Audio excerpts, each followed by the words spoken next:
you rethink your supply chain to make it more resilient, you can start to think about how you reuse materials and how you share them more locally.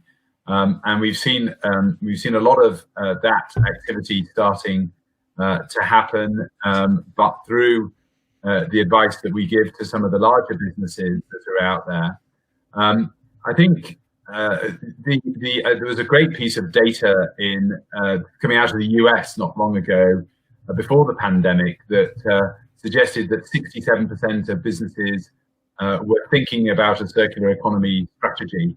And it'd be really interesting to look at how many have really started to implement that on the back of the pandemic. What's interesting is there's now a lot of electricity which is connected, electricity generators that are connected to the grid that need to remain scheduled on.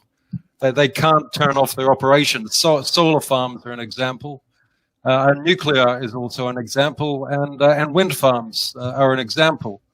So when these generators need to be remain scheduled on, they will actually pay consumers to use their electricity, because it costs them if they're turning down their electricity, but also they miss out on the subsidies. The solar and wind renewables only get their generous subsidy if they produce output. So that's having this effect of creating negative prices. Full management information to identify unnecessary and wastage consumption patterns and receive options to reduce them, making the business more sustainable and resilient.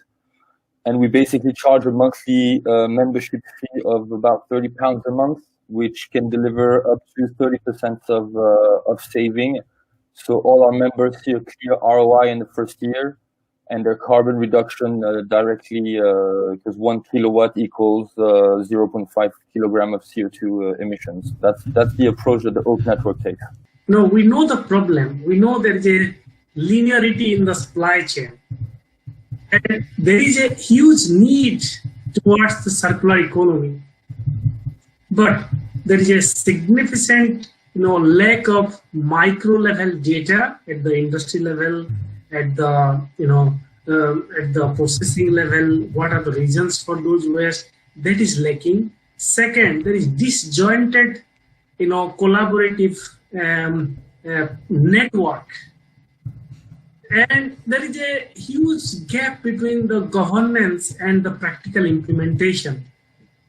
So all these inspired us or motivate us to develop a forum, a forum where we can bring together interdisciplinary team, starting from engineering, design, management, humanities, social sciences, and bring together all those group of experts and bringing together practitioners, policymakers, and businesses together, so they have a holistic view towards how do we approach these problems and solve the micro level